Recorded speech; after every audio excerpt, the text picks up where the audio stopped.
શું તમે જાણો છો 10 દિવસ માટે ગણેશજીની સ્થાપના અને વિસર્જન કેમ કરવામાં આવે છે? ચાલો આજે જાણીએ. વેદવ્યાસજીએ જ્યારે મહાભારત ગ્રંથનું નવનિર્માણ કર્યું ત્યારે મુખ્યથી બોલતા તો ગયા, પણ લખવાવાળું ત્યાં કોઈ નહોતું. એટલે વેદવ્યાસજીએ ગણેશજીનું આહ્વાન કર્યું. એટલે ગણેશજી પ્રગટ થયા અને ગણેશજીની લખવાની ઈચ્છા પ્રગટ કરી. ગણેશજીએ હા પાડી. વ્યાસજીએ કહ્યું, ગ્રંથ મોટો છે અને ગ્રંથ પૂરો ન થાય ત્યાં સુધી તમારે અને મારે ડગવાનું નથી. અને આ ગ્રંથ લખવા બેસ્યા ત્યારે ભાદરવા ચોથનો તાપ પણ બહુ હતો અને વ્યાસજીને થયું ગણેશજીને તાપ બહુ લાગશે, એટલે માટીને પાણીમાં પલાળી ગણેશજીના શરીર પર લેપ લગાડી દીધો, એટલે તાપ ન લાગે.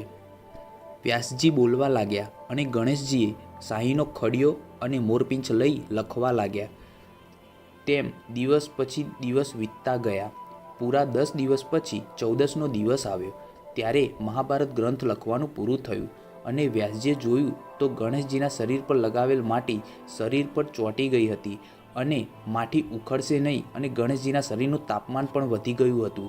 એટલે વ્યાસજીએ ગણેશજીને ઉપાડીને બાજુમાં રહેલા તળાવમાં મૂકી દીધા, જેથી તેમની માટી નીકળી જાય.